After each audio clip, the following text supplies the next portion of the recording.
Welcome to series కలగా పులగం. ఈ వీడియోలో మనం ధనుర్మాసం ఎలా వస్తుందో తెలుసుకుందాం. ముందుగా ద్రావిడ దేశంలోను, దక్షిణాపథంలోను, ఇంకా ఉత్తర దేశం అంతటా యావత్ భారతదేశంలోనూ అందరూ పాటించే వ్రతం. ఈ దీనినే శ్రీవ్రతం లేదా స్నాన వ్రతం అని అంటారు. ఇప్పుడు మెయిన్ వీడియోలోకి వెళదాము. కాలాన్ని కొలిచేందుకు మనం అనేక కొలమానాల్ని వాడుతాం. వాటిలో చంద్రమాన, సౌరమానాలు ముఖ్యమైనవి. చంద్రుడు ఏ నక్షత్రంలో ఉంటే దానిని బట్టి చంద్రమానం లెక్కిస్తారు. సూర్యుడు ఒక్కో రాశిని దాటడాన్ని బట్టి సౌరమానాన్ని లెక్కిస్తారు. సూర్యుడు రాశిలోకి ప్రవేశించిన సమయాన్ని సంక్రమణం అంటారు. ఆయా రాశులలో సూర్యుడు సంచరించే కాలాన్ని బట్టి సౌరమాసం అంటారు. మనం ఉదాహరణగా తీసుకుంటే కర్కాటకంలో సూర్యుడు ప్రవేశించే సమయం కర్కాటక సంక్రమణం అంటారు. అదేవిధంగా కర్కాటక రాశిలో సూర్యుడు సంచరించే కాలాన్ని కర్కాటక మాసం అని కూడా అంటారు.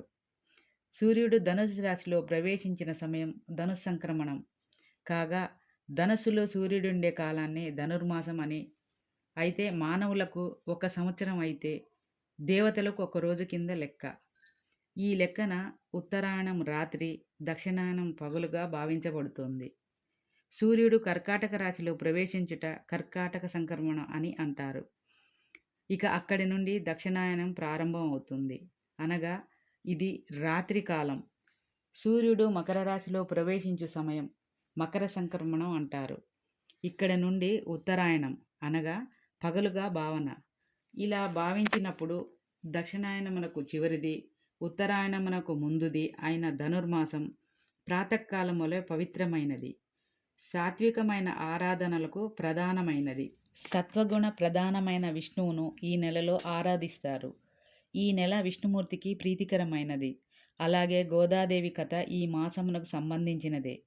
గోదాదేవి గురించి మళ్ళీ ఇంకో వీడియోలో తెలుసుకుందాం. అయితే సూర్యుడు ధనుసు రాశిలో ప్రవేశించడాన్ని పండుగ, నెల పట్టడం అని కూడా అంటారు.